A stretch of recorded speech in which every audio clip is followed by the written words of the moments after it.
ಪ್ರತ್ಯೇಕ ವಿಧಾನಸಭಾ ಕ್ಷೇತ್ರ ಹೋರಾಟ ಆಗಲೇಬೇಕು. ಗುಡಿಬಂಡೆ ಪ್ರತ್ಯೇಕ ವಿಧಾನಸಭಾ ಕ್ಷೇತ್ರ ಆಗಲೇಬೇಕು. ಗುಡಿಬಂಡೆ ಪ್ರತ್ಯೇಕ ವಿಧಾನಸಭಾ ಕ್ಷೇತ್ರ ಆಗಲೇಬೇಕು.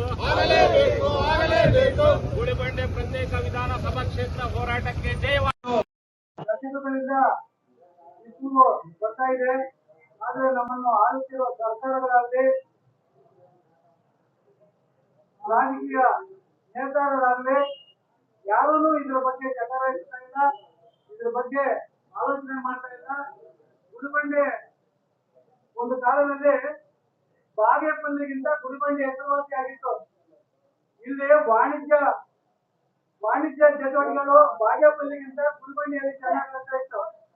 ಈ ಒಂದು ನಿಟ್ಟಿನಲ್ಲಿ ನೆಲಗೇರಿ ಹೋಬಳಿ ಅವರು ಇಲ್ಲಿಗೆ ಓಟ್ ಹಾಕ್ತಾ ಇದ್ರು. ಬಾಗೇಪಲ್ಲಿ ಕ್ಷೇತ್ರಕ್ಕೆ ಇಲ್ಲಿಗೆ ಬರ್ತಾ ಇದ್ರು ಓಟ್ ಹಾಕಕ್ಕೆ.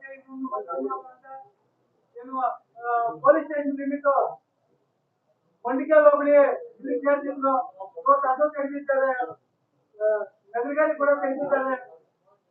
ಆದ್ದರಿಂದ ಮುಂದಿನ ದಿನಗಳಲ್ಲಿ ಇದು ನಗರಗೇರಿ ಹೋಬಳಿ ಮತ್ತು ಮಂಡಿಕಲ್ ಹೋಬಳಿ ಎರಡೂ ಕಡೆಯವರು ನಮ್ಗೆ ಪ್ರತ್ಯೇಕ ವಿಧಾನಸಭಾ ಗುಡಿಬಂಡೆಗೆ ಸೇರಿಸಿದ್ರೆ ನಾವೆಲ್ಲ ರೆಡಿ ಆಗಿದ್ದೀವಿ ಅಂತ ಅವ್ರು ಒಪ್ಕೊಳ್ತಾ ಇದ್ರು. ಯಾಕೋ ಕೆಲವರಿಗೆ ಮನಸ್ಸಿಲ್ಲ, ಕೆಲವು ನಾಯಕರಿಗೆ ಓಟ್ ಕೇಳಕ್ ಬರ್ತಾರೆ, ನಮ್ಮ ಸಮಸ್ಯೆಗಳ ಕೇಳಕ್ಕೆ ಈ ಗುಡಿಬಂಡೆ ತಾಲೂಕು ಯಾರು ಬರ್ತಾ ಇಲ್ಲ. ಮುಂದಿನ ದಿನಗಳಲ್ಲಿ ನೋಡಿ, ಯಾರೇ ಆಗ್ಲಿ ನಾವು ತೀವ್ರವಾದ ಹೋರಾಟ ಮಾಡ್ತೀವಿ.